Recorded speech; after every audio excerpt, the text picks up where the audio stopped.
Boleh saya mulai, Pak Rahmat? Silahkan Bu, sudah saya berikan akses untuk merekam. Silahkan Bu. Oke, baik. Terima kasih Pak Rahmat. Bapak Ibu, bismillahirrahmanirrahim. Assalamualaikum warahmatullahi wabarakatuh. Dan selamat pagi, salam sejahtera bagi kita sekalian. Om Swastiastu. Apa kabar Bapak Ibu? Baik Bu. Baik Bu. Baik. Jangan marah-marah sama saya ya. Saya tidak tahu apa salah, jadi jangan marah-marah sama saya.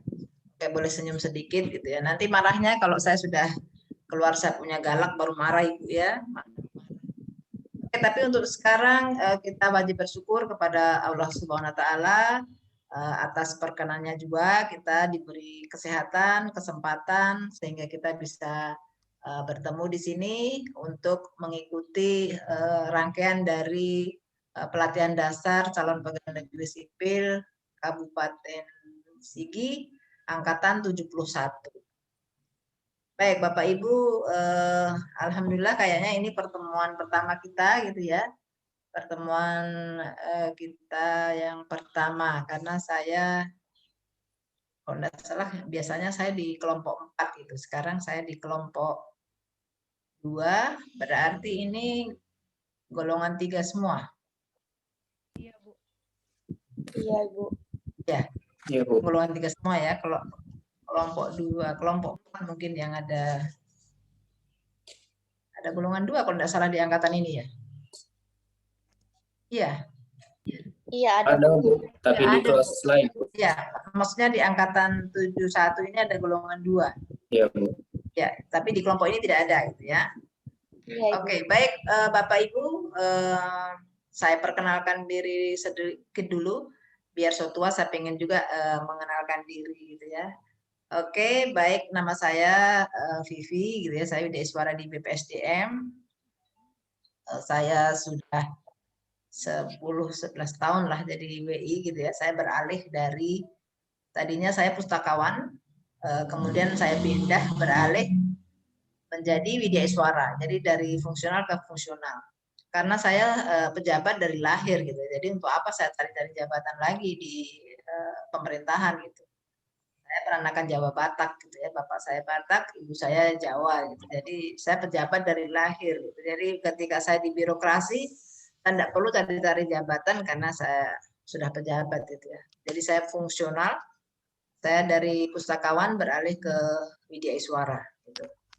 Jadi itu saya kemudian alhamdulillah sudah tua gitu ya. Jadi saya sudah menikah, sudah punya anak, sudah punya cucu, sudah lengkap. Makanya cepat pengen pensiun yang cepat-cepat gitu ya. Meskipun saya bisa Widyaswara itu bisa 65 tahun pensiun, tapi alhamdulillah saya pengennya 60 saja lah. Saya tidak kejar lebih utama gitu ya. Masih banyak yang muda-muda, beri kesempatan kepada yang muda. Saya kayaknya pengen kumpul dengan cucu saja gitu ya. Kalau tidak cucu dari anak-anak saya ya kucing saya banyak gitu. Ini baru melahirkan lagi tadi 3 gitu. Aduh, sudah banyak sekali kucing saya di rumah gitu ya. Jadi itu sudah untuk lucu-lucuan gitu ya. Bukan lucu-lucuan lagi, lucu sekali gitu ya. Jadi masih ada yang bayi lagi 3. Itu sudah menggemaskan, itu sudah membuat kita senang gitu. Kenapa saya mau pensiun di umur 60? Saya rasa saya masih kuat insya Allah umur 60. Jadi saya bisa fokus untuk lebih ke cari bekal saya untuk nanti gitu ya, untuk bekal ke akhirat itu insya Allah lebih khusyuk begitu menurut saya, karena kalau di PNS kalau saya masih jadi pegawai sampai 65 saya masih diatur terus oleh orang lain gitu kan. Jam mengajar saya harus jam berapa gitu ya. Kalau ini kan nanti sekarang bebas. Ketika saya mengajar begini ya dari jam 7.30 nanti sampai jam berapa, jam 17.30 kalau tidak salah, itu saya tidak bisa sholat duha gitu kan karena waktunya tidak ada gitu. Jadi istirahatnya sempit, tinggal 15-10 menit. Saya tidak bisa sholat duha. Pas siang sudah mau masuk sholat duhur, jadi saya tidak bisa. Jadi itu rasanya ada yang kurang gitu dalam hidup. Tapi kalau saya sudah bebas merdeka, tidak pensiun, berarti kan saya tidak perlu PP 53 saya urus gitu kan, undang-undang ASN saya sudah tidak pikirkan dan sebagainya dan sebagainya. Perlan dan sebagainya, oh sudah saya tinggalkan semua gitu. Saya tinggal kasih makan kucing-kucing saya gitu kan. Pengen jalan-jalan, oh saya rindu sama anakku atau cucuku yang di Bandung. Mudah-mudahan sudah terbuka jalan, jadi oh jalan-jalan. Sekarang kan paling lewatnya video call ya, cuma lihat cucu yang lucu di video call gitu. Lihat yang lucu betul kucing saja itu ya, lucu betul. Jadi itu saya berangan-angan untuk pensiun, insya Allah Allah ijabah doa saya bahwa saya pensiun di usia 60 masih kuat, bukan kuat gendong cucu kayaknya enggak kuat lagi, gendong kucing masih kuat alhamdulillah. Jadi itu keseharian saya kalau sehari ini saya cuma sampai jam 17.30 berarti waktu saya adalah duduk dari pagi sampai sore itu. Kalau Bapak Ibu cuma 3 jam, saya hari ini 10 jam. Alhamdulillah gitu ya, alhamdulillah. Tapi saya yakin Bapak Ibu juga begitu off bukan santai-santai karena tugas juga bertubi-tubi gitu ya. Jadi tugasnya ada tugas individu, ada tugas kelompok. Tapi Bapak Ibu begitu upload kan saya yang kerja, yang saya yang membaca, menilai. Oke. Jadi ini sedikit dari saya. Selanjutnya saya ingin mengenal Bapak Ibu. Nanti saya tunjuk ya sekalian mau dengar suaranya gitu, suaranya. Maksudnya bukan suara soal merdunya ya, tapi jaringan ini bagus atau tidak gitu ya. Karena biasanya ada gambar, tidak ada suara gitu ya. Ketika ada suara, tidak ada gambar. Gitu. Itu kendala kita ketika mengadakan learning. Itu salah satu kendalanya. Baik, Bapak Ibu, saya ingin mengenal dulu. Saya lihat dari monitor saja. Oke, Ibu Andi Naila, silakan mengenalkan diri dari instansi apa, dari mana. Kemudian dari mana maksudnya Ibu aslinya orang mana? Ke sini pindah atau Ibu orang daerah? Oke, silakan. Assalamualaikum warahmatullahi wabarakatuh. Waalaikumsalam. Perkenalkan Bu, nama saya Andi Naila Milawati dari Unit Kerja SDN Sowi, Marawola Barat. Asal daerah saya dari Makassar, Sopeng Bu. Terima kasih. SD Ibu? Iya Bu, SDN Sowi Bu. Ibu guru apa? Guru SD Bu. Guru kelas? Iya Bu, guru kelas. Guru kelas, oke. Iya. Ibu Naila Milawati dari Makassar. Iya Bu. Berarti pindah ya? Iya Bu, pindah Bu. Keluarga di sini dengan siapa? Ada sepupu Bu di Beten Rofiga Bu. Oh, belum menikah? Sudah Bu, sudah punya anak juga satu Bu. Jadi suami di mana? Suami di Makassar Bu. Waduh, DL ya, distance learning. Baru nanti kita tidak boleh mudik ya, kita tidak boleh mudik. Ya, di situ kok hancur ya. Berarti lewat video call. Jadi itu yang saya salut itu ya kepada Bapak Ibu yang bisa distance learning gitu. Saya tidak bisa dulu ya. Saya ketika anak-anak saya kecil, saya diminta untuk menjadi pejabat gitu ya. Diminta teman saya menemani. Saya mau diangkat jadi pejabat di Parigi. Parigi saya tidak mau gitu. Jadi Palu Parigi padahal cuma 2 jam. Gitu. Saya tidak mau gitu. Karena itu apa gitu, saya jauh-jauh gitu ya. Tapi ini Ibu adalah suatu perjuangan gitu ya, suatu pilihan. Padahal Pak Samuel bilang tidak boleh 10 tahun, kalau belum 10 tahun pindah gitu kan. Berarti luar biasa Ibu.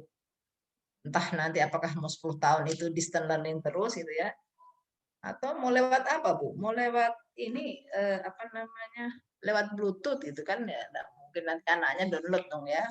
Oke, baik. Terima kasih Ibu Andi. Selanjutnya Ibu Wasti Alorante.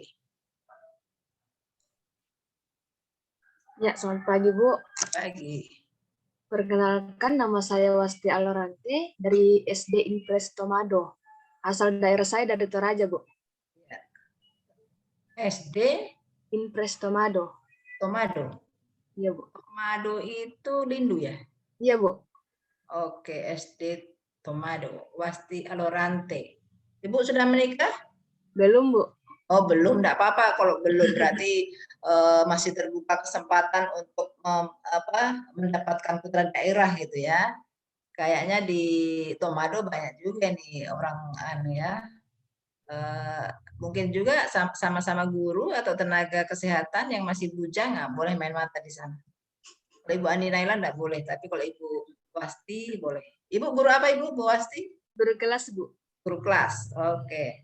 Guru SD adalah orang paling pintar di Indonesia ya, karena dia mengajar semua mata pelajaran. Oke, baik. Terima kasih Ibu Wasti. Selanjutnya Pak Muhammad Abdal. Bismillahirrahmanirrahim. Assalamualaikum warahmatullahi wabarakatuh. Waalaikumsalam warahmatullahi wabarakatuh. Perkenalkan, saya Muhammad Abdal, asal instansi Puskesmas Kamaipura sebagai petugas gizi, asal dari Kota Kendari. Kendari. Sudah berkeluarga Pak? Belum, Bu. Oh, belum, enggak apa-apa. Masih banyak stok Pak di Sigi Pak, cewek-cewek cantik. Oh. Bapak puskesmas mana Pak? Kamaipura. Di mana itu Kamaipura itu? Di Kecamatan Tanjung Bulava. Saya tidak tahu juga itu tempatnya. Di Sibalaya, Bu. Sibalaya, oke, Sibalaya. Gampang akses ke sana Pak? Ya? Gampang aksesnya? Ke Ya, puskesmas? Iya. Ya? Ya, Bisa kendaraan ya? bisa, Bu. Oke. Dia dekat dengan Dolo, Bu. Iya, berarti bagus. Bukan di daerah yang kayak di Tomado, itu kan susah ya, Pipikoro gitu. Tapi Pak Iya, Bu. Muhammad Ini Abdal. dekat dari Kota Palu kok, cuma Iya. 45 menit kalau ke Palu. Iya. Oke. Bapak tinggalnya di mana? Di Sibalaya? Di Sibalaya, ya. Sibalaya. Oke, berarti dekat ya dengan kantornya. Ya, Oke, Bu. baik, terima kasih Pak Muhammad Abdal. Selanjutnya Ibu Riana Pila. Selamat pagi, Bu. Pagi. Perkenalkan, nama saya Riana Pila. Saya dari unit kerja SDN Anca, Kecamatan Lindu. Asal saya Toraja, Bu. Toraja. Oke, Ibu guru? Guru SD. Guru kelas? Guru kelas. Oh, guru kelas ya. Ibu dari? Toraja. Ya, Toraja. SD-nya SD? SDN Anca. Kecamatan Lindu. Kecamatan Lindu. Oke, Lindu ya. Oke. Baik, terima kasih Ibu. Ibu Riana sudah menikah? Belum, Bu. Oh, belum. Tidak apa-apa ya. Ibu Kasih, membangun Kota Sigi. Kalian berkembang di Sigi gitu ya. Jadi oke, silahkan Ibu mencari pasangan di Sigi juga. Kalau tidak, kalau dapat dari Toraja juga, bilang kita harus ke Sigi gitu ya. Oke, baik. Terima kasih Bu Riana. Selanjutnya Ibu Andi Tenri Nurul. Ya, Assalamualaikum warahmatullahi wabarakatuh, Bapak Ibu. Waalaikumsalam. Ya, perkenalkan, nama saya Andi Tenri Nurul Isalik. Saya aslinya dari Palopo. Saya tugas di Puskesmas Baluase sebagai perekam medis dan informasi kesehatan, Ibu. Alhamdulillah sudah ketemu rezeki jodohnya. Oh, alhamdulillah. Jadi jodohnya di mana sekarang? Ada di Jakarta, Ibu. Waduh, berarti tidak ketemu Lebaran ya, sudah tidak boleh mudik gitu. Iya, Ibu. Sedih hatiku. Ikut sedih saja, tidak bisa ikut yang bantal yang lain-lain. Saya juga anak saya pengen Lebaran di rumah juga tidak bisa, jadi Jakarta, yang satu di Bandung, yang dari Jakarta juga tidak bisa ke Bandung, semua akses tertutup ya. Iya, Ibu. Mudik. Oke. Baik, jadi banyak Bu temannya yang susah ya, bukan cuma itu saja. Oke, selanjutnya di mana lagi? Wempi. Ya, Wempi. Baik, selamat Baik, selamat pagi Bu. Perkenalkan nama saya Wempi Ranti Toding, unit kerja dari SD Topisino yang ada di Dolo Barat, asal dari Toraja. Oke, Dolo. Ranti Toding. Saya punya teman banyak Toding ya. Oke, mungkin sepupunya atau sepupu lain kali ya. Ranti Toding. Oke, Pak Wempi sudah menikah, Pak? Belum, Bu. Oh, belum. Ibu Riana itu belum, Bu. Bu, ada Pak Wempi, Bu, dari SD dulu, Bu. Masih ada juga sana Wasti. Tidak usah sembunyi Wasti. Siapa tahu jodoh lewat Zoom. Oke, Dolo berarti dekat ya, akses bagus itu di kota berarti. Sekolahnya Pak Wempi.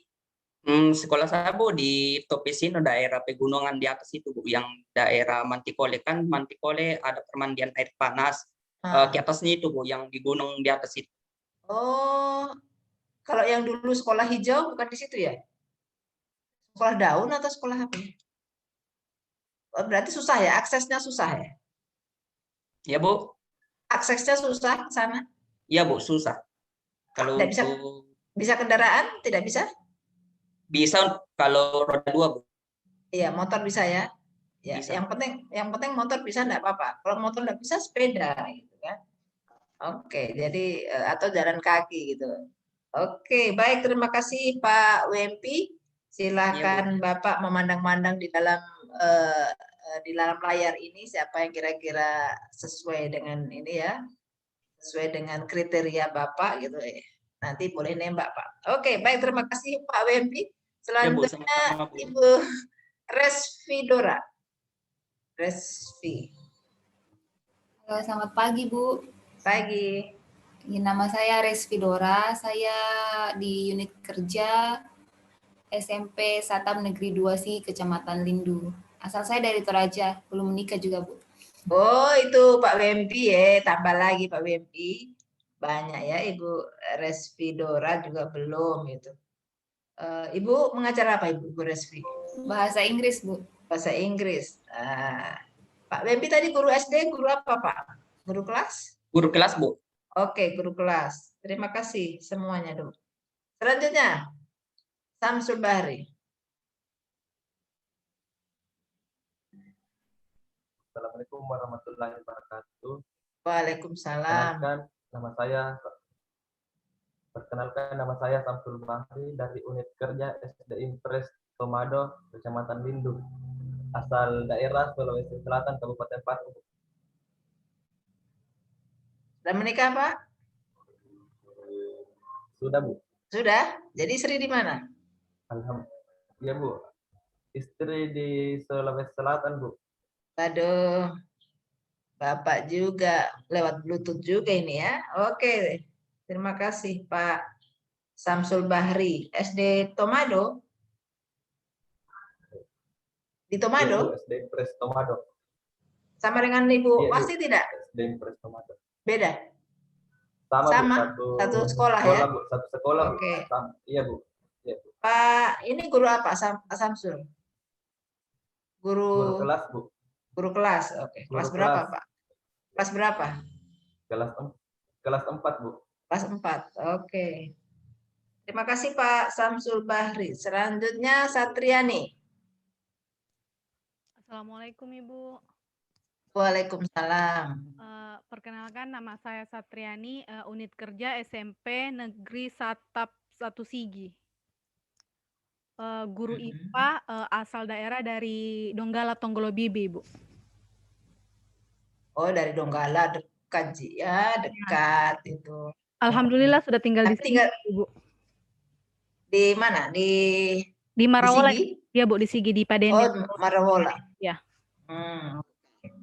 Baik, terima kasih Ibu Satriani. Selanjutnya Khairul Mutiah Kainom. Assalamualaikum warahmatullahi wabarakatuh. Waalaikumsalam. Perkenalkan nama saya Khairul Mutia Kainong, asal instansi Puskesmas Kaleke sebagai nutrisionis, asal daerah dari Makassar. Oke, Makassar. Sudah menikah Ibu? Belum Bu.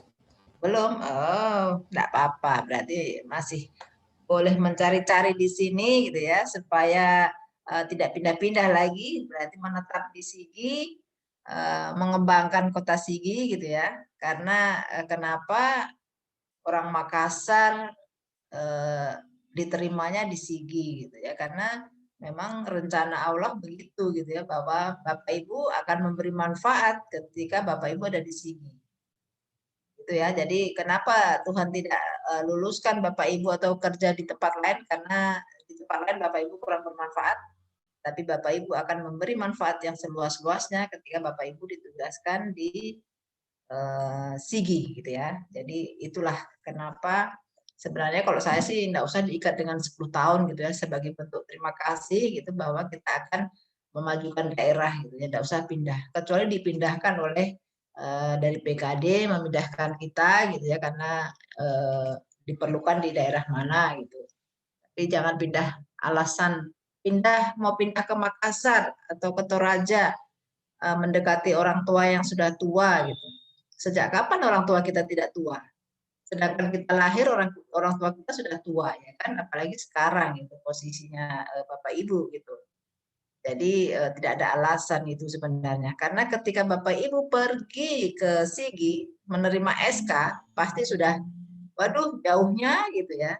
Atau waktu mendaftar gitu sudah diperhitungkan bahwa itu jauh, bahwa itu kita jauh dari keluarga, kemudian misalnya ada yang tidak punya sanak saudara gitu ya, itu memang sudah niat sekali untuk bekerja ketika SK itu diterima dan Bapak Ibu lanjutkan sampai ke CPNS gitu. Tapi ini baru 3 tahun, baru 3 bulan ya berlaku SK-nya. Tahun 2020 semua TMT. Desember 2020. Iya, Bu. Desember 2020. 2020. Ya. Lihat itu luar biasanya Sigi gitu ya. Jadi baru 3 bulan Bapak Ibu sudah langsung ikut latsar.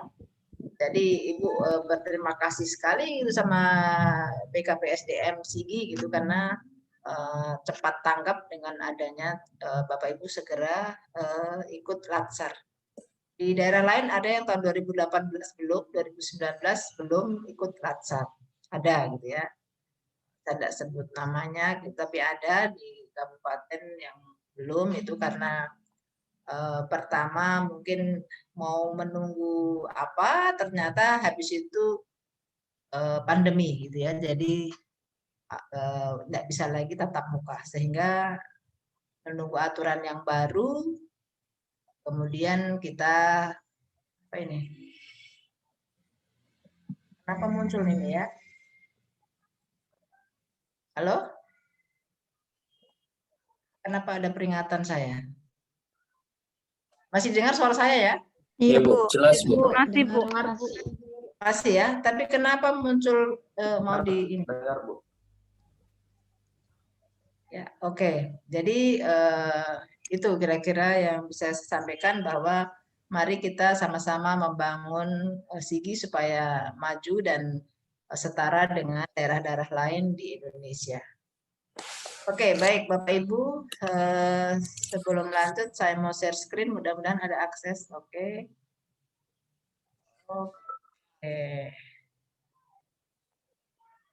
Ya, saya buka dulu. Ada apa nih?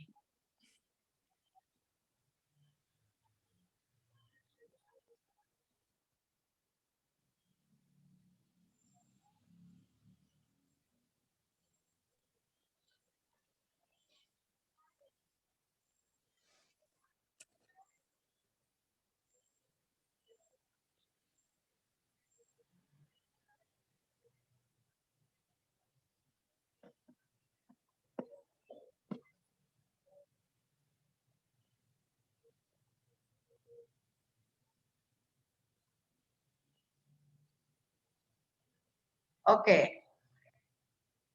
Baik Bapak Ibu, jadi hari ini kita mulai pembelajaran kita di agenda 3, yaitu agenda kedudukan dan peran PNS dalam Negara Kesatuan Republik Indonesia. Hari ini kita pertemuan pertama ini 2 jam pelajaran gitu ya, jadi kemudian nanti besok 3 jam, nanti hari Selasa lagi kalau tidak salah itu ya, kalau tidak salah. Ya, hari Selasa. Terakhir hari Selasa kalau tidak.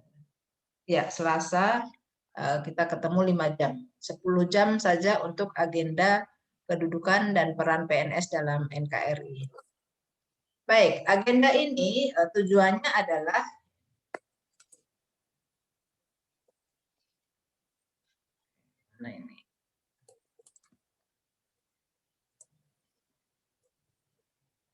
Oke, jadi agenda kedudukan dan peran PNS dalam NKRI, tujuannya, goals-nya adalah membekali peserta dengan pengetahuan tentang kedudukan dan peran PNS untuk menjalankan fungsinya sebagai pelaksana kebijakan publik, pelayan publik, dan perekat dan pemersatu bangsa, sehingga mampu mengelola tantangan dan masalah keragaman sosial kultural dengan menggunakan perspektif whole of government dalam mendukung pelaksanaan tugas jabatannya.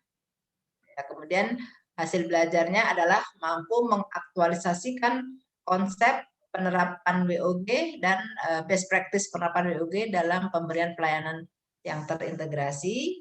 Kemudian yang kedua, mampu mengaktualisasikan pelayanan publik yang berkualitas sesuai jabatannya kepada masyarakat atau stakeholders yang dilayani.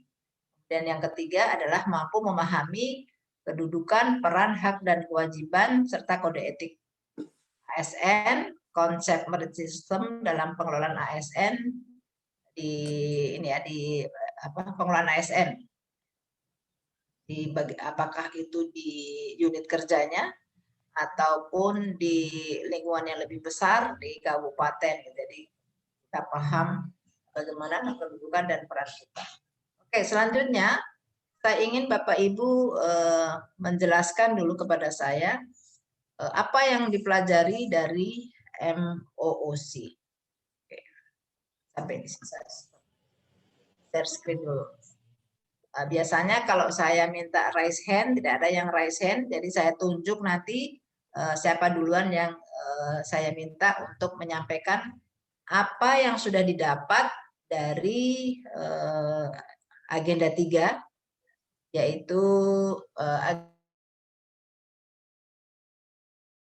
Negara Kesatuan Republik Indonesia, yaitu yang terdiri dari whole of government, kemudian manajemen ASN, dan pelayanan publik.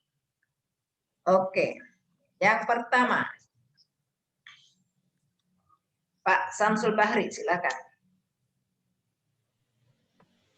Ya, Bu. Assalamualaikum warahmatullahi wabarakatuh. Ya,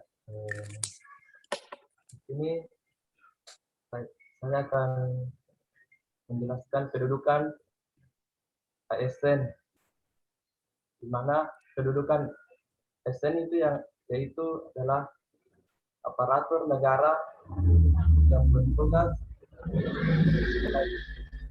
Kedudukan ASN itu adalah aparatur negara yang diatur, yang bekerja dan diatur oleh instansi masing-masing, dan pekerjaan ditetapkan oleh pembina instansi.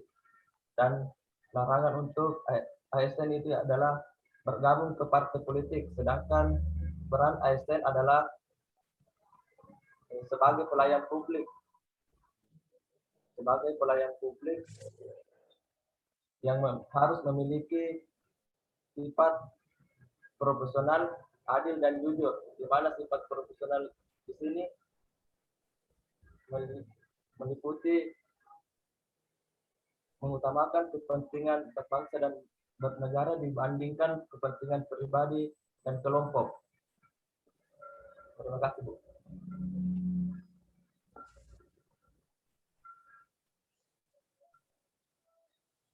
Suaranya, Bu, tidak ada.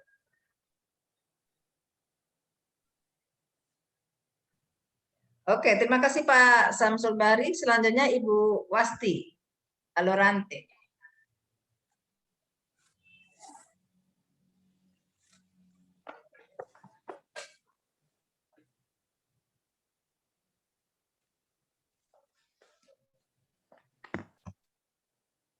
Ya, yang saya pelajari dari MOOC tentang manajemen ASN itu, manajemen ASN itu adalah untuk menghasilkan pegawai ASN yang profesional, yang memiliki nilai dasar, etika profesi yang bebas dari interferensi publik.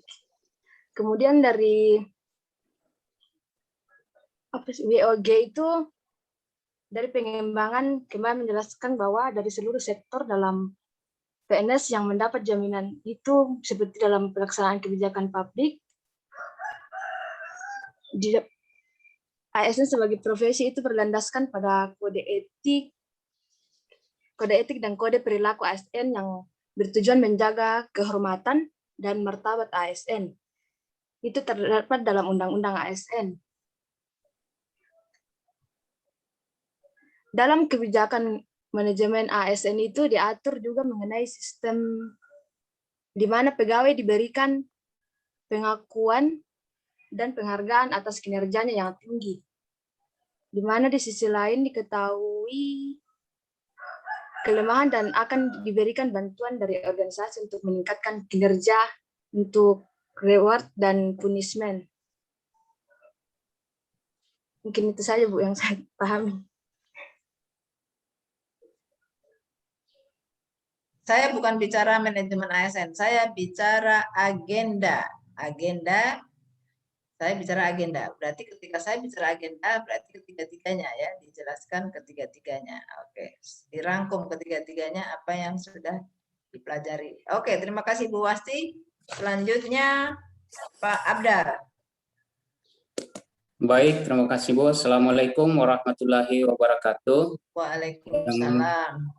Yang saya dapatkan di agenda 3 selama belajar di MOC yaitu kedudukan ASN. ASN merupakan aparatur negara yang bekerja sebagai pelayan publik yang harus menjalankan kebijakan yang telah ditetapkan oleh pemerintah pusat, dan ASN ditetapkan oleh pemerintah pusat, dan ASN juga harus memiliki nilai-nilai dasar PNS. Kaitannya dengan WOG, dari WOG yang saya tahu itu adalah suatu sistem pendekatan pelayanan dari pemerintah yang kolaboratif antara berbagai sektor dan terintegrasi untuk mencapai tujuan pembangunan, kebijakan, dan manajemen pelayanan publik yang baik.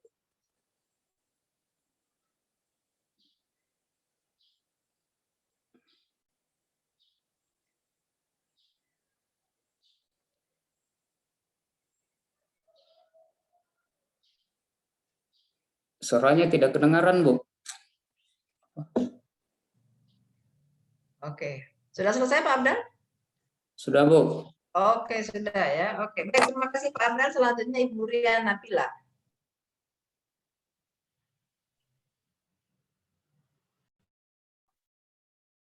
Yang saya masih ingat dari MMOC. Halo, dengar?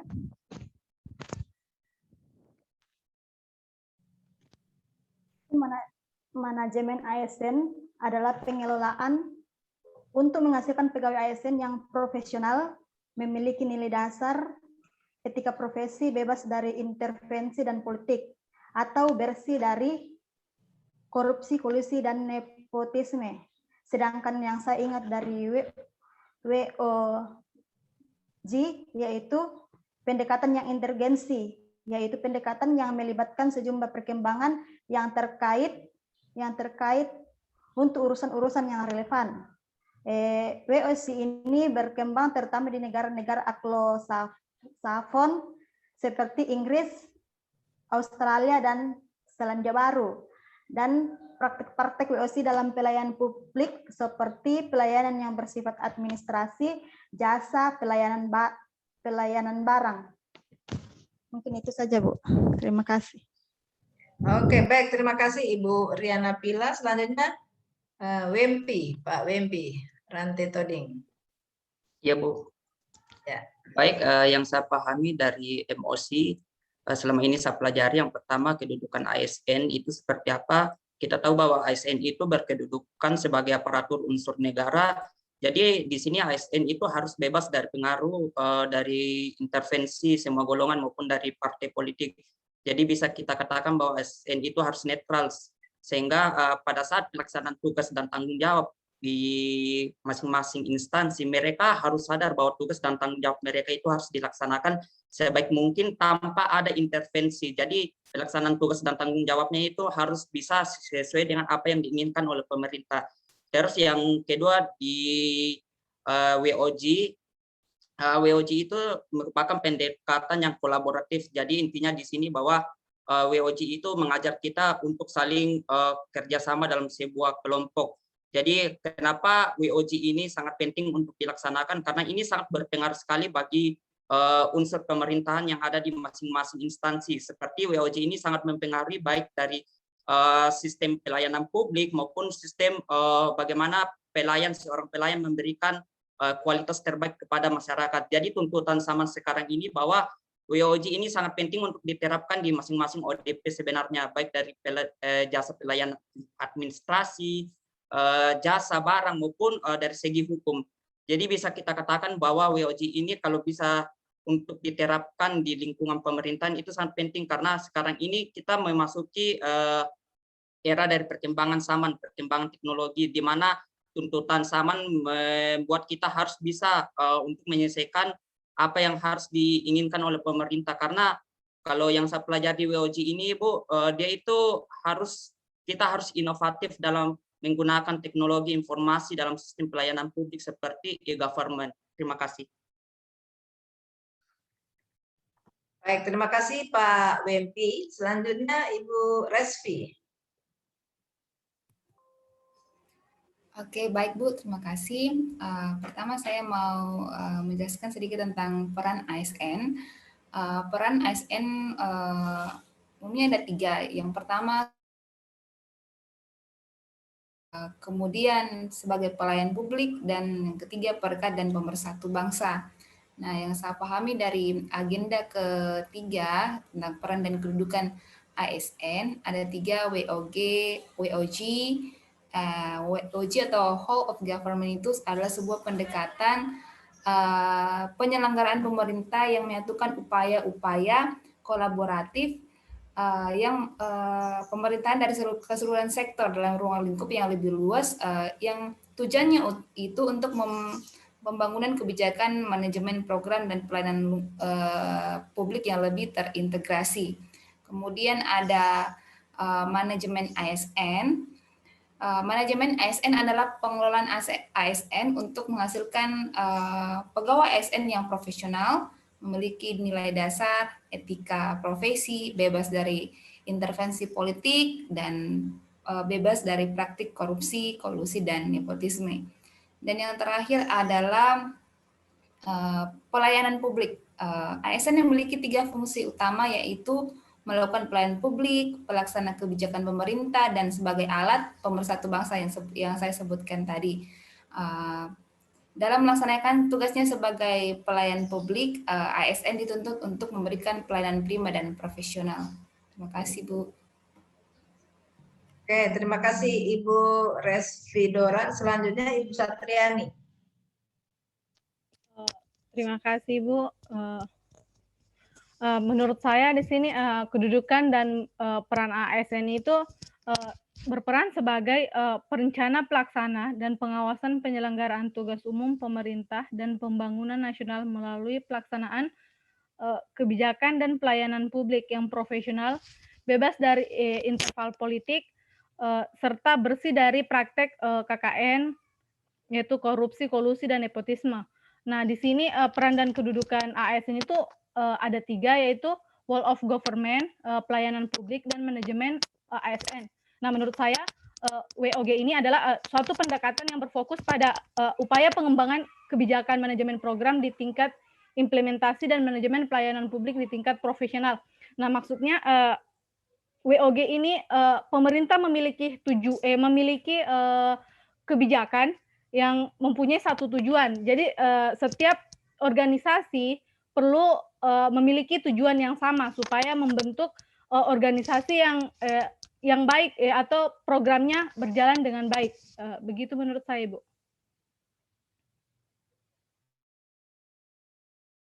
Oke, baik Ibu Satriani. Selanjutnya Ibu Andi Naila Milawati. Baik, terima kasih Bu.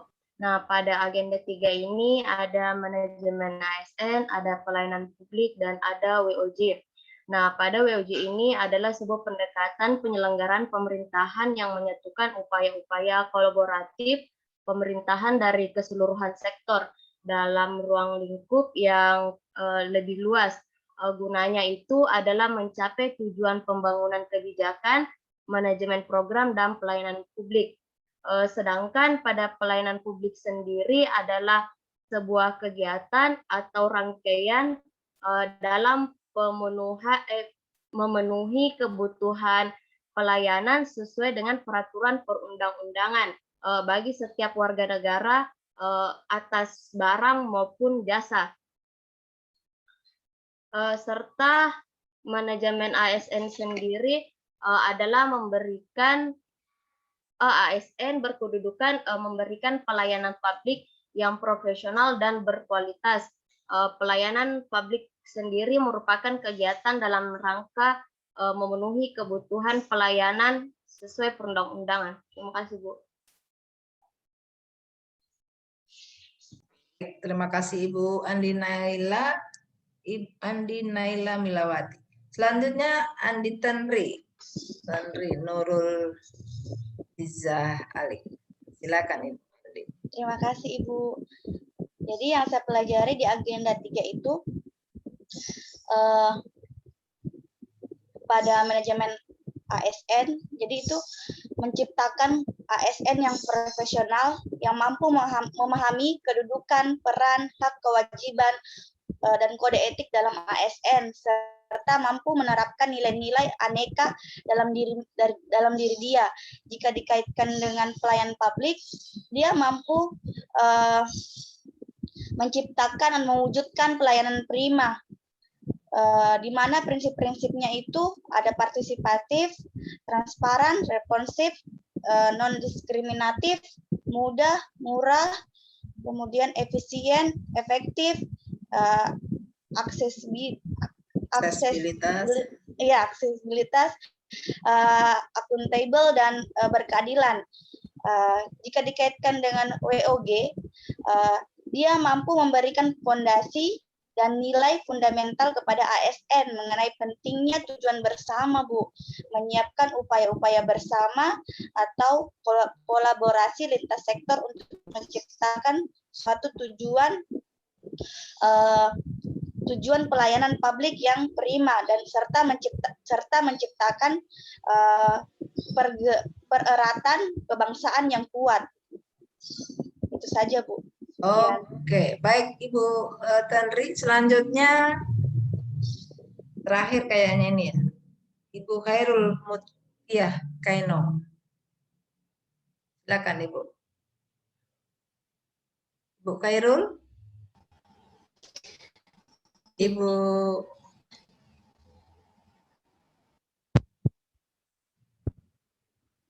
Ibu Khairul Mutiah Kainong. Ya, atas kesempatan yang dari ini kedudukan peran AM dalam ASN itu berkedudukan sebagai perpajakan. Ibu, suaranya putus-putus ya. Saya dengar putus-putus. Yang lain dengar putus-putus enggak ya? Iya, Bu, putus-putus. Putus-putus, Bu. Mungkin jaringannya, Bu, yang belum enggak stabil. Iya. Ibu Khairul posisi di mana ya? Bu Khairul? Hilang ya? Bu Khairul? Bu Khairul hilang ya? Bu Khairul?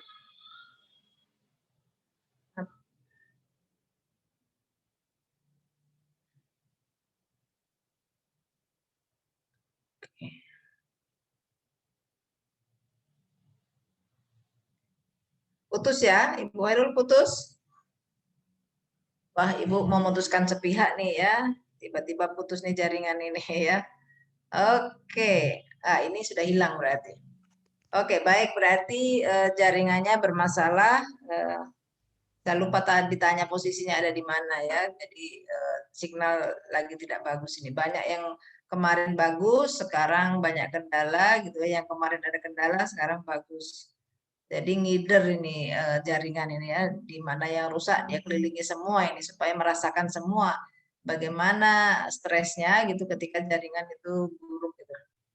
Baik, jadi itu tadi yang Bapak Ibu sudah pelajari gitu ya. Jadi Bapak Ibu mungkin sudah disampaikan dari agenda 1-2 bahwa di kelas ini yang kita bahas bukan soal C1, C2 ya dalam taksonomi Bloom, tapi ke C3 sampai ke C6.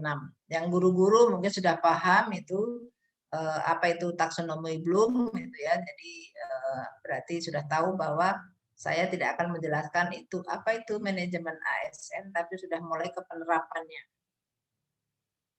Baik, jadi saya lanjutkan, saya punya ini share screen gitu ya. Oke, tadi sudah sampai di sini gitu. Jadi yang Bapak Ibu sampaikan adalah ada whole of government ya, salah satu dari materi atau mata pelatihan pada agenda 3 adalah whole of government. Yaitu suatu pendekatan yang terfokus pada usaha pengembangan kebijakan manajemen program di tingkat implementasi dan manajemen pelayanan publik di tingkat operasional. Ini pendekatannya itu bisa berupa koordinasi ya, kolaborasi. Ini yang pendekatannya gitu ya. Jadi dapat diterapkan secara luas, komprehensif pada berbagai level. Tapi bisa juga pada lingkup yang terbatas. Kemudian keywordnya dari whole of government atau WOG gitu ya, kalau saya WOG saja gitu ya. WOG itu koordinasi, kolaborasi, terintegrasi, one goal, terpadu, kapasitas, dan teamwork. Ini Bapak Ibu yang sudah paham semua ini apa ini koordinasi, terintegrasi, kolaborasi, terpusat, teamwork, one goal, kapasitas, terpadu gitu. Ini yang sudah Bapak Ibu baca di modul yang mungkin tidak baca juga gitu ya. Saya takutnya Bapak Ibu memang belum baca ini modul ya, belum baca secara keseluruhan. Budaya Indonesia kan budaya bertutur gitu ya, jadi senang mendengarkan cerita dan senang bercerita. Jadi kalau zaman dulu namanya berkarlota gitu ya, kalau sekarang bergosip gitu, itu memang apa namanya budayanya orang Indonesia gitu ya, bercerita. Berkarlota gitu, kok zaman saya dulu namanya Carlota lagi dia gitu. Kalau sekarang apa ya, bergosip atau apa ya, kalau anak saya bilang mak gibah dulu, gibah gitu. Wah, kurang ajar itu anak itu ya, gibah yang dibicarakan kucing, dia bilang gibah gitu kan, nakal. Kebetulan anak saya yang perempuan suka sekali kucing gitu. Jadi akhirnya saya ketika dia pergi ke Jakarta, kucingnya ditinggalkan sama saya beranak pinak, sekarang jadi 10 gitu ya, tadinya cuma 2 gitu. Nakal sekali itu. Jadi itu ya, jadi ini bagaimana WOG. Kemudian ada pelayanan publik gitu. Kegiatan atau rangkaian kegiatan dalam rangka pemenuhan kebutuhan pelayanan negara kepada masyarakat. Di mana pelayanan itu ada kebutuhan itu ada 4 ya pelayanan, ada 4 bentuk, yaitu administratif, jasa, barang, dan regulatif gitu ya. Kalau tidak salah itu ya, Bapak Ibu yang lebih tahu. Kemudian ada prinsip pelayanan publik, yaitu partisipatif, transparan, responsif, tidak diskriminatif, mudah dan murah, efektif dan efisien, aksesibel, akuntabel, dan berkeadilan. Prinsip pelayanan publik ini harus dalam suatu pelayanan publik ini ada harus. Oke, kemudian undang-undang yang mengatur tentang pelayanan publik adalah Undang-Undang nomor berapa Bapak Ibu? Pelayanan publik, Undang-Undang nomor? Halo? Undang-Undang nomor 25, Bu, bukan? Iya, tahun berapa? Tahun 2009. Iya, oke. Oke, kemudian ya di dalam pelayanan itu ada etiket pelayanan, bagaimana cara berbicara, bagaimana bersikap perilaku, bagaimana ekspresi wajah, gitu, cara mendengarkan, cara bertanya, penampilan, cara berpakaian, ini etiket pelayanan. Bapak Ibu terutama yang di kesehatan gitu ya, atau guru juga semuanya ini ya. Makanya saya saya kayaknya kurang nih ekspresi wajah judes gitu kan, sikap perilaku bolehlah gitu ya diatur gitu. Cara berbicara wah kasar sekali nih Ibu ini ya, kebetulan karena saya pejabat gitu mungkin ya, jadi bicara saya itu kalau menurut saya sih tegas, tapi mungkin orang lain dengar itu kasar gitu ya. Saya ya mohon maaf kalau saya dianggap kasar gitu, tapi saya orangnya tidak mendayu ya seperti ibu-ibu yang mungkin sudah mengajar gitu, tapi saya memang orangnya begini, tegas. Kalau menurut saya sih tegas ya. Kalau orang lain bilang galak tidak apa-apa, tapi yang jelas saya tegas gitu. Oke. Jadi ada cara berbicara, bagaimana cara berbicara dengan pengunjung atau apa Bu, kalau di ini, kalau di puskesmas apa? Pasien gitu ya, aduh, pasien saja lupa ini Oma ini ya. Oke, jadi itu bagaimana caranya gitu kan. Jangan sampai karena pelayanan kita orang yang sakit tambah sakit gitu ya. Atau langsung sembuh karena kaget. Oke, kemudian ini etiketnya. Jadi kemudian ada manajemen ASN, yaitu pengelolaan ASN untuk menghasilkan pegawai ASN yang profesional, memiliki nilai dasar, kemudian ya etika, kemudian bebas dari intervensi atau netral, bebas dari KKN gitu. Jadi itu adalah manajemen ASN. Manajemen ASN tidak sesederhana itu. Namanya manajemen berarti ada perencanaan, ada organisasinya, pengorganisasiannya, kemudian ada kalau POAK ya, actuatingnya, pelaksanaannya, kemudian ada controllingnya gitu ya, jadi ada lengkap di situ. Jadi ada pengadaan, ada diseleksi, ada pengadaan, kemudian pengangkatan, penempatan, itu semua dibahas di manajemen ASN. Tapi dilengkapi dengan undang-undang, maka ada juga peran kedudukan, fungsi, kemudian ada hak dan kewajiban. Kalau Bapak Ibu hak kewajibannya, haknya apa? Biasanya kalau hak ini nomor 1 di tahun ya. Apa haknya ASN? PNS saja tidak usah ASN. PNS. Apa haknya? Apa saja hak yang dimiliki oleh seorang PNS? Memperoleh gaji, Ibu. Memperoleh tunjangan. Perlindungan. Mendapatkan hak cuti. Memperoleh perlindungan hukum. Ya, oke, perlindungan, jaminan ya. Ya.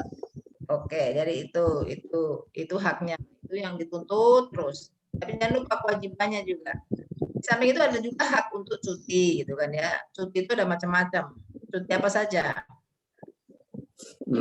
Cuti melahirkan, cuti berduka, cuti sakit, ya. Cuti berduka, berkabung. Ada cuti berkabung?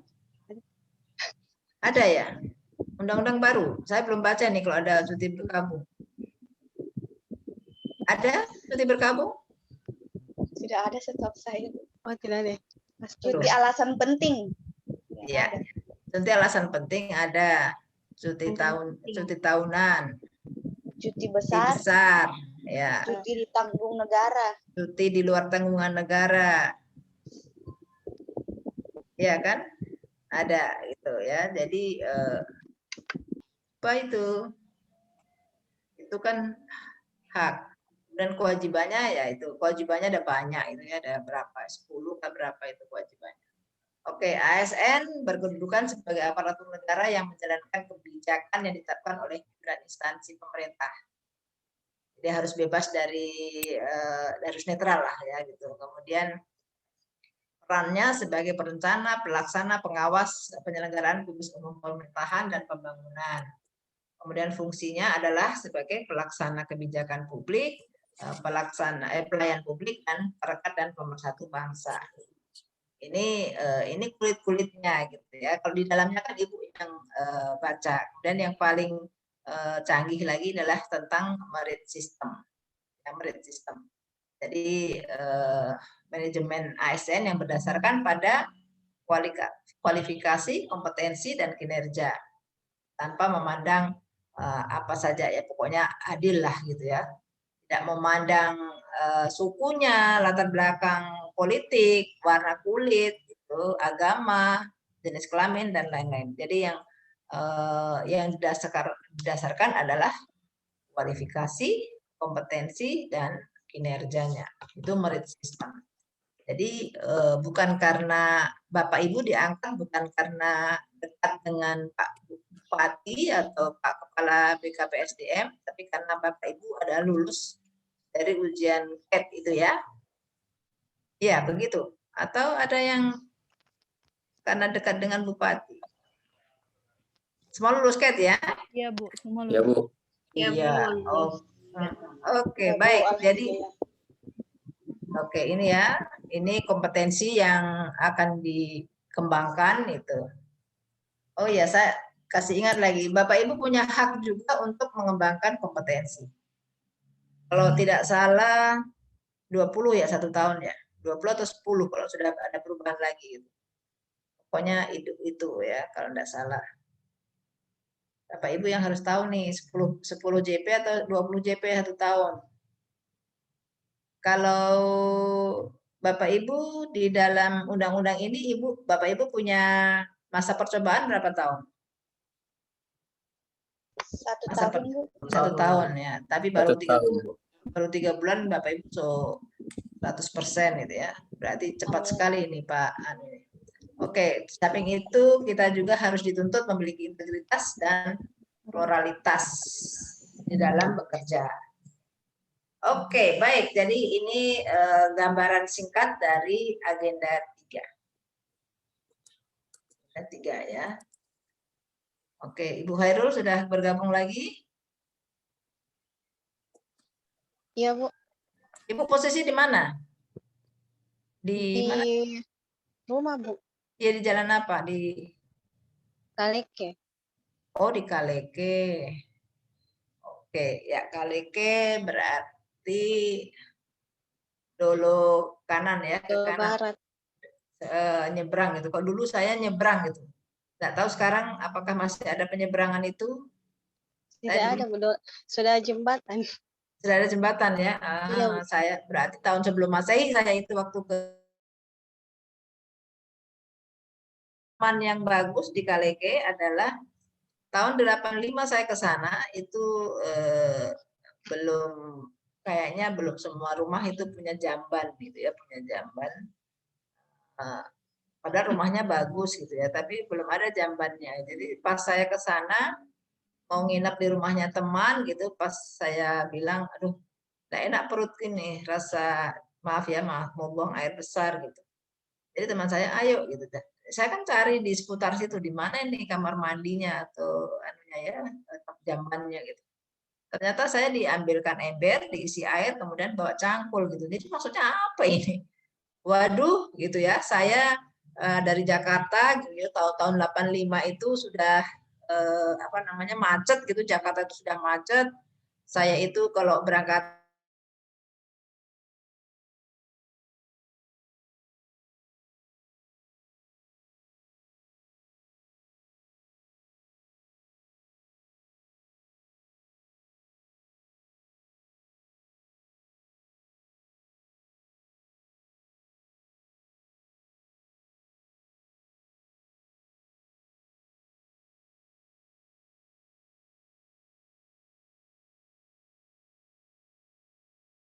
katanya sampai sekarang itu, tapi mungkin bukan di Kaleke, di Kabupaten Sigi gitu ya.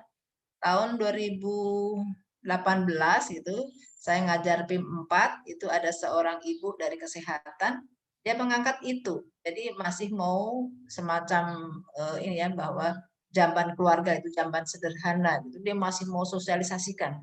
Wow, tahun 2018 gitu masih. Saya bilang itu masih daerah Indonesia gitu, saya tanya. Dia bilang, iya Bu, gitu kan, masih dari daerah Sigi, dia tidak tahu lah di mana gitu. Ternyata masih ada, belum merdeka berarti dia ya gitu.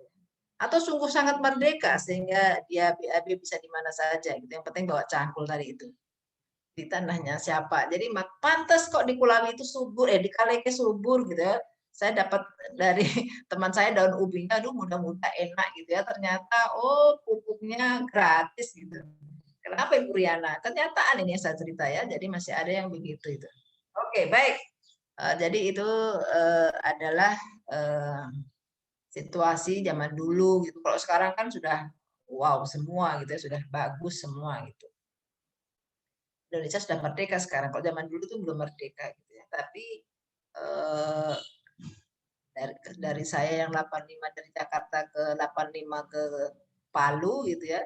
Jalan Mungin-Sidi di Palu itu saya baring-baring di tengah jalan gitu setengah jam sampai 1 jam, belum tentu ada kendaraan yang lewat gitu. Terutama angkot itu. Jadi kalau tunggu angkot itu penuh kesabaran. Jadi kalau mau jalan, lebih baik jalan sudah sampai, angkot belum ada yang melewati kita gitu zaman itu. Jadi ya lumayan gitu ya. Jadi saya merasakan sepinya Palu dari tahun 85. Jadi saya mengikuti perkembangan Palu dari tahun 85. Bapak Ibu belum lahir, Bapak Ibu punya orang tua saja belum ketemu, belum ada falling in love gitu ya. Jadi belum tercita-cita ada lahir Bapak Ibu ini ya. Ini kan masih remaja-remaji semua ini, masih umur 20-an semua gitu. Jadi itu, tapi sekarang begitu berkembang gitu ya. Jadi setelah gempa saja perkembangannya sangat cepat gitu. Jadi itulah WOG gitu ya. Yang saya mau bilang adalah WOG. Jadi bagaimana salah satu bentuk WOG adalah bagaimana percepatan dalam penanggulangan ya. Waktu itu bencana di Palu, Donggala, Sigi gitu ya. Jadi ada gempa bumi, likuifaksi dan tsunami. Mungkin Bapak Ibu yang dari Makassar, dari Toraja, dari Kendari gitu ya tidak mengalami itu, alhamdulillah gitu kan. Alhamdulillah. Kita berdoa semua jangan sampai terulang lagi. Karena kalau mengingat saja rasanya tidak sanggup gitu ya. Kita masih ngeri-ngeri sedap itu kalau mau mengingat itu gitu. Jadi semacam saya kalau ada kendaraan lewat itu truk yang solar gitu ya, yang solar itu yang bukan bensin itu kadang masih bikin jantungan gitu karena begitulah awal dari gempa waktu itu yang saya rasakan. Oke, jadi itu contoh WOG gitu ya, contoh WOG. Coba Bapak Ibu bisa ceritakan bagaimana itu WOG di dalam penanggulangan bencana. Oke, ada yang bisa memberikan kira-kira menganalisa WOG-nya bagus itu kenapa? Oke, silakan. Ada yang raise hand? Saya mau lihat ada yang raise hand.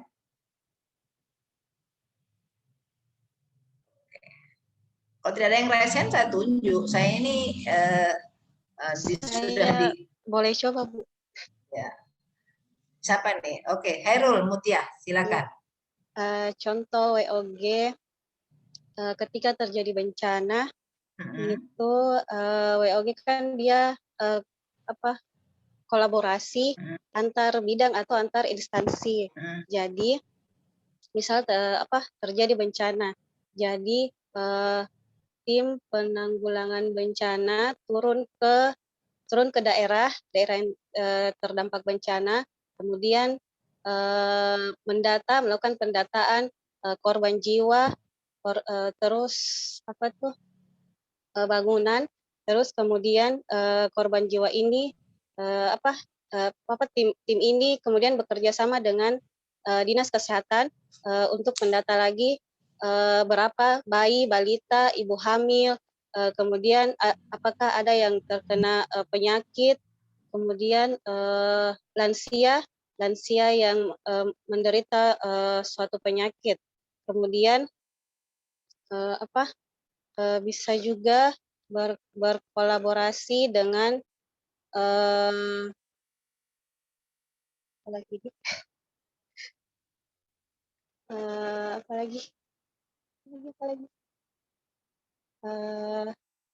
tim dari BPS untuk mendata jumlah korban jiwa, terus kemudian bisa juga mendata korban yang luka-luka. Seperti itu, Bu. Terima kasih. Menambahkan? Ada yang menambahkan? Abdal, silakan. Kalau menurut saya WOG dalam penanganan bencana yaitu yang pertama itu dimulai dari pemerintah pusat, di mana pemerintah pusat akan mengeluarkan perintah untuk penanggulangan cepat, penanganan cepat untuk bencana.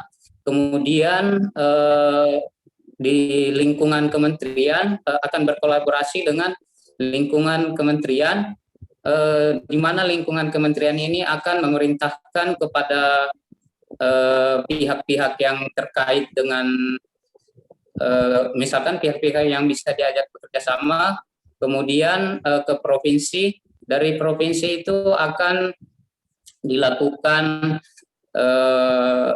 pendataan, akan dilakukan kerjasama mulai dari beberapa instansi seperti dari instansi kesehatan khususnya, kemudian dari instansi BPS itu yang pusat statistik dan instansi kependudukan untuk mendata beberapa jumlah penduduk, kemudian untuk penyaluran bantuan itu dari provinsi juga dengan berkolaborasi dengan pihak yang ada di kabupaten seperti itu dalam pemberian bantuannya, Bu. Jadi ada runtutan dari pemerintah pusat sampai di pemerintah daerah, Bu. Oke, baik. Ada yang mau menambahkan yang sudah disampaikan oleh Bu Khairul dan Pak Abdal?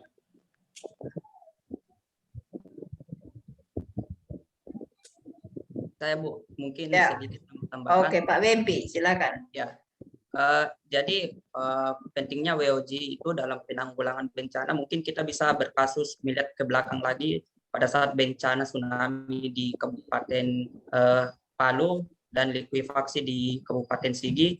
Kita tahu bahwa WOG ini sangat penting sekali karena WOG ini adalah by sistem dari sistem pemerintah ke daerah. Jadi intinya di sini bahwa ketika sistem ini berjalan dengan baik, otomatis penanggulangan bencana ini bisa ditangani dengan secepat mungkin. Penyampaian informasi dari BNPB itu sangat diperlukan sekali sebenarnya untuk penanggulangan secepatnya bencana. Jadi bisa kita katakan bahwa informasi ini harus secepatnya disampaikan. Jadi intinya di sini, Ibu, sistem berjalan dari masing-masing OPD, pemerintah maupun masing-masing organisasi. Terima kasih. Masih ada yang mau menambahkan? Masih ada? Masih ada?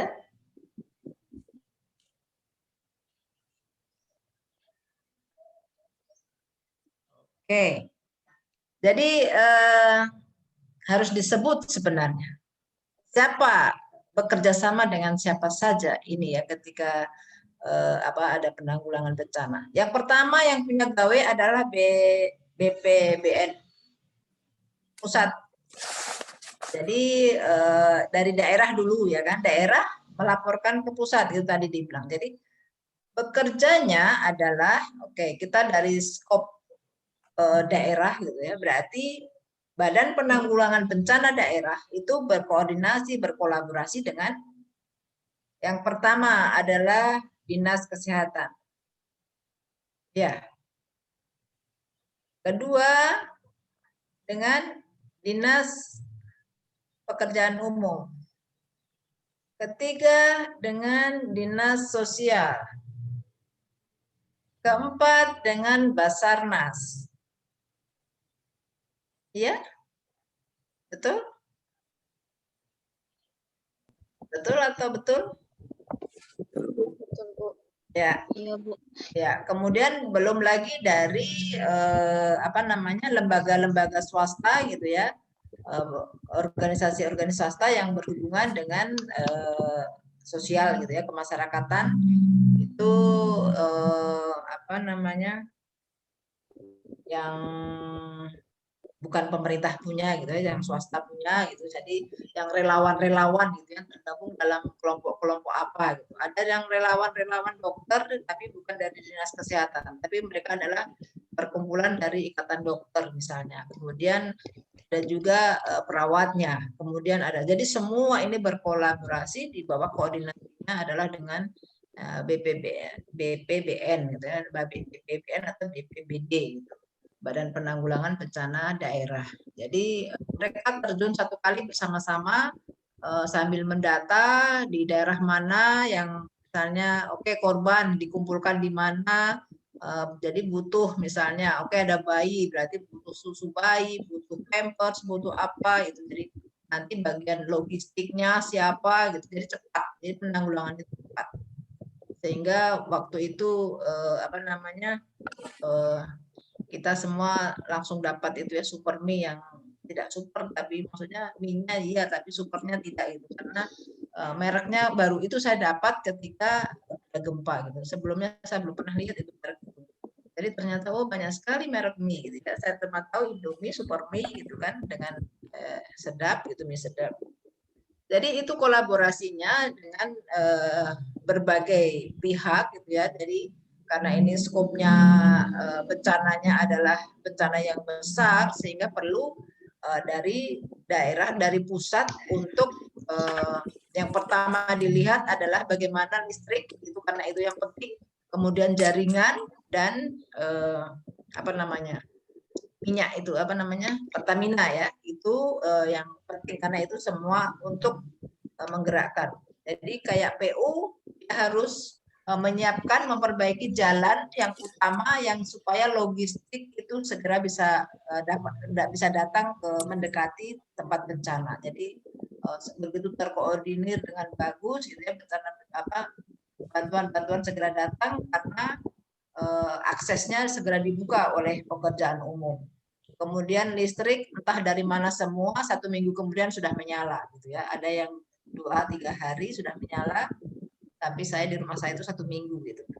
Sudah cepat itu. Saya waktu itu tidak menyangka bahwa apa namanya begitu cepat ya, setelah gempa sekarang Palu sudah padat lagi. Jadi itu luar biasanya BOG gitu ya, meskipun belum secantik BOG yang ada di Jepang dalam hal penanggulangan bencana gitu ya. Kalau pernah nonton di YouTube-nya ada bencana tahun 2000 berapa ya di Jepang itu bagus sekali. Jadi memang betul-betul rapi sekali.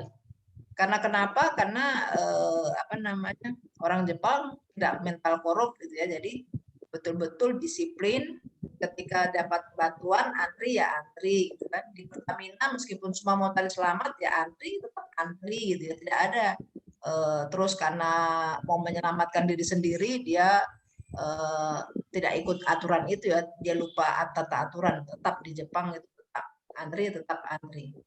Beli air minum misalnya karena terbatas, satu orang cuma dapat 1 jerigen ya diterima. Kalau di Indonesia kan ngamuk, kita kan maunya dia semua saja yang hidup, yang lain biasanya mati.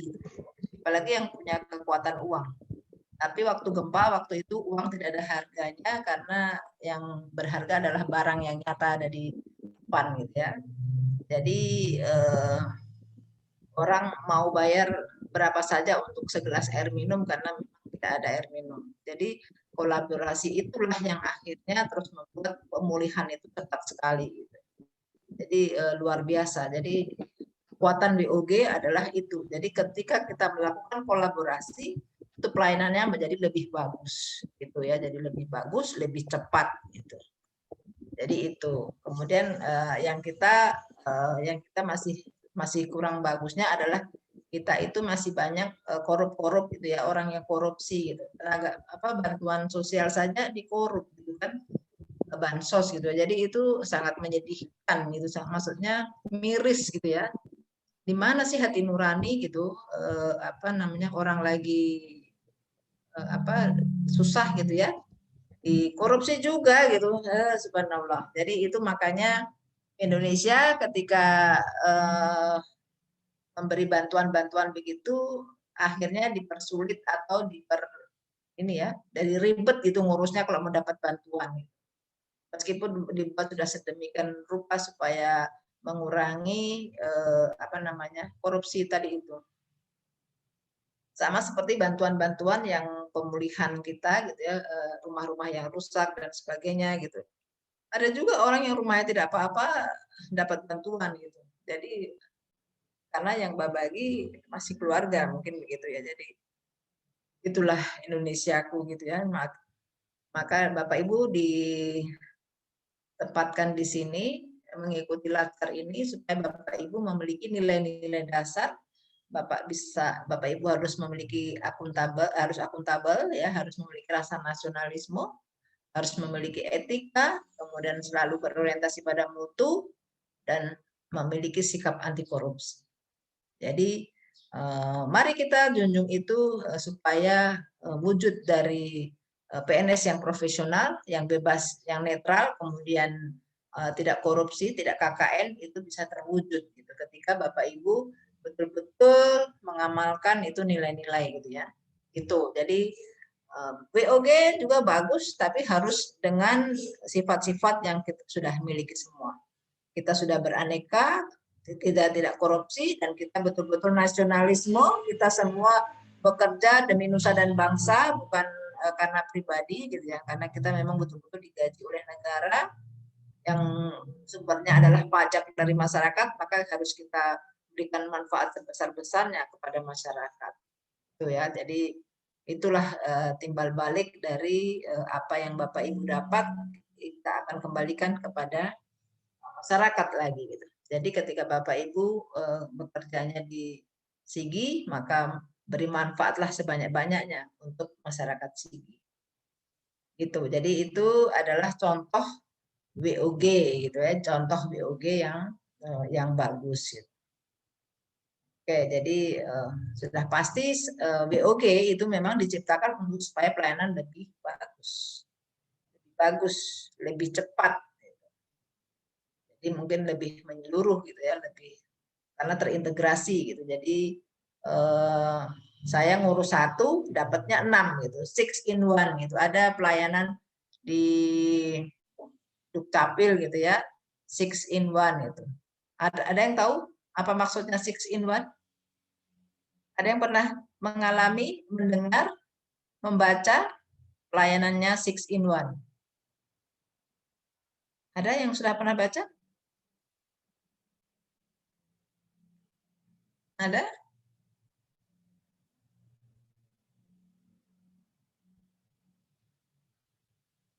Ada? Bilang saja kalau ada, kalau belum pernah dengar, bilang belum gitu. Ini diam saja mengerti. Belum pernah dengar, Bu. Belum pernah dengar. 6 in 1 gitu ya. Jadi sebenarnya Bapak Ibu ngurus 1, tapi ketika selesai ternyata 6 yang kita terima. Contohnya gitu ya. Jadi siapa tadi yang masih bujang ya? Pak Muhammad Abdal misalnya. Dia akan menikah dengan seorang perempuan gitu ya. Jadi apa namanya yang ada di sini gitu. Kemudian menikah Bapak harus membuat kartu keluarga. Kan setelah menikah membuat kartu keluarga. Maka Bapak hanya mau bikin kartu keluarga, nanti yang muncul itu 6, Pak. Kartu keluarganya Bapak sendiri, kartu keluarganya orang tua, kartu keluarganya mertua, kemudian apa namanya KTP suami istri yang sudah jadi gitu ya. Jadi nanti sudah terpisah itu apa akte kartu keluarga ya. Jadi kalau misalnya yang Nasrani gitu ada akte nikah ya, mau ngurus akte nikah gitu. Jadi mau ngurus akte nikah berarti bukan Pak Muhammad Abdal ini, Ibu Riana ya. Ibu Riana ngurus akte nikah gitu ya. Ketika Ibu mengurus akte nikah, yang keluar bukan hanya akte nikah, tapi akte nikah, kartu keluarganya Ibu yang baru, kartu keluarganya orang tuanya Ibu, kartu keluarga mertua, kemudian KTP Ibu dan suami sebagai dengan status suami istri, ya suami status menikah. Jadi 6 yang didapat. Padahal sebenarnya cuma ngurus 1 akte perkawinan. Tapi yang muncul akhirnya 6.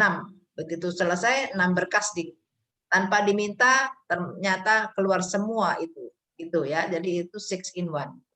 Ada pelayanan yang begitu, itu yang pelayanan terpadu gitu ya. Jadi di Dukcapil gitu. Masuknya cuma 1, saya cuma ngurus akte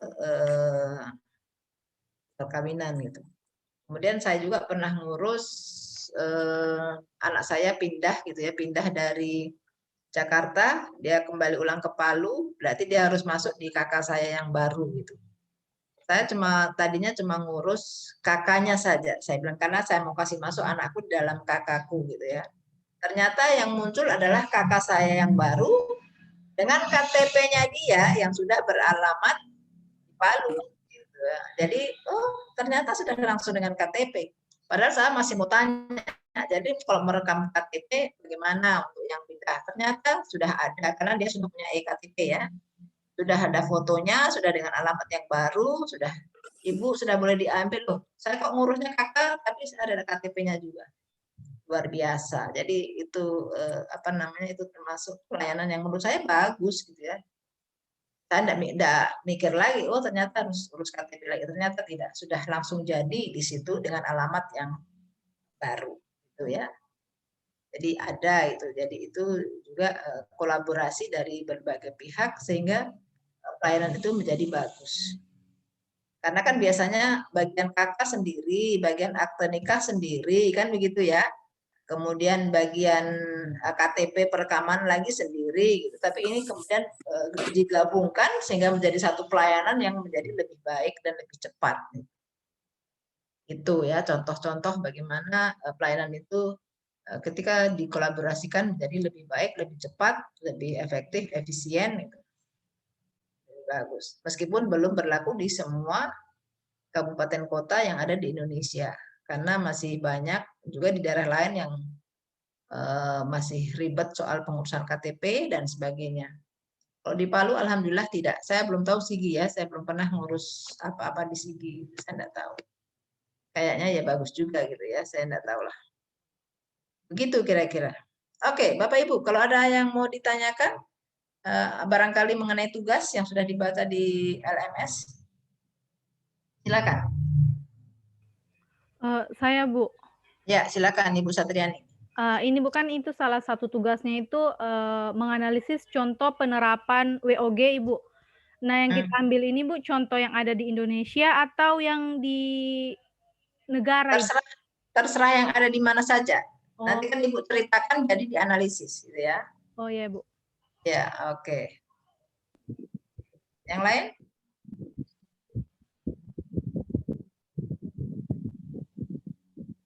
Bu Tenri? Tidak. Tidak, Bu. Ya, oke.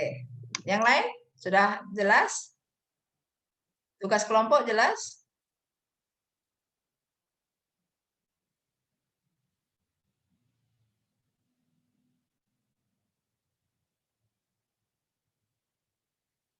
Tugas kelompok jelas?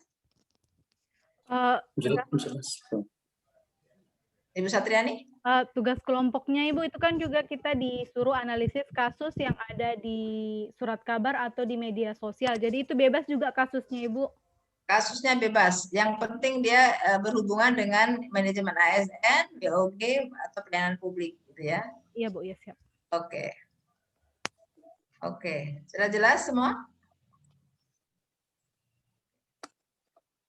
Baik, saya kalau di jam saya ini sudah lewat 7 menit dari jam 11.30 gitu ya. Tapi di timernya sini masih ada 7 menit. Ya, mana ini? Karena kayaknya tadi kan kita lambat masuk Ibu, jadi mungkin ditambahkan di situ Ibu. Oh begitu. Siapa yang suruh lambat? Saya sudah dari tadi nunggu gitu kan. Jadi kesalahan bukan pada saya gitu kan. Kenapa jadi saya dihukum? Itulah Indonesia gitu ya. Ketika yang rajin itu malah dimarah gitu kalau apel pagi gitu ya. Karena saya datang pagi ikut apel masih dimarah lagi, iya kan? Tapi yang lambat aman-aman saja gitu, sudah lewat apel yang dimarah terus gitu. Heran saya Indonesia ini ya. Tapi itulah Indonesia kok. Siapa ini ya yang dari BKP SDMD Sigi? Halo, Bapak, Ibu? Ya, halo Bu. Siapa ini yang mendampingi saya? Saya Bu, Zulham. Oh, Pak Zulham? Iya Bu. Apa kok tidak ada mukanya ya? Jadi saya tidak tahu yang mana ini Pak Zulham ya. Tampil dong Pak, supaya Bapak beken Pak, jadi keren Pak, nanti viral Pak. Nanti kita viral. Kita kan artis semua di sini Pak. Ya. Oke. Oh, karena teman-temannya di belakang pada ini ya, jadi agak disensor sedikit. Oke, baik Pak. Oke, baik Pak Zulham, ini yang saya pertanyakan, jam saya kan sudah jam 11.38. Tapi di timer untuk ininya masih ada 6 menit lagi. Oke. Silakan ditutup saja, Pak. Oh, Pak Kabit. Aduh, Pak Kabit, apa kabar, Pak?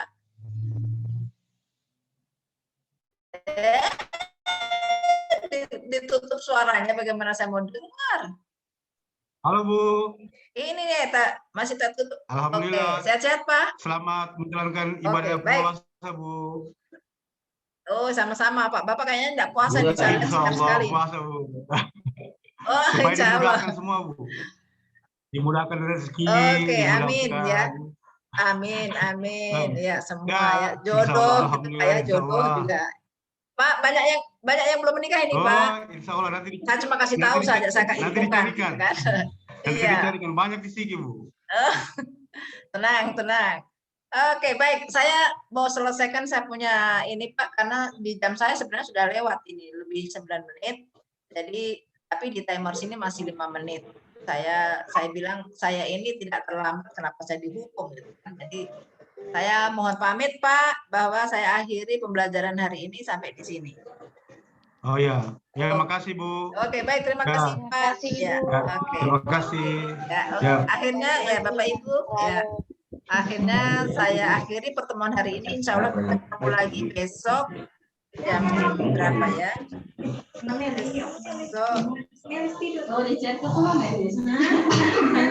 jam 9 ya, jam 9.15. Oke, baik. Terima kasih Bapak Ibu atas perhatiannya dan saya mohon maaf atas segala kekurangan saya. Akhirnya kita insya Allah ketemu lagi besok jam 9.15. Billahi taufiq wal hidayah. Assalamualaikum warahmatullahi wabarakatuh. Waalaikumsalam warahmatullahi wabarakatuh.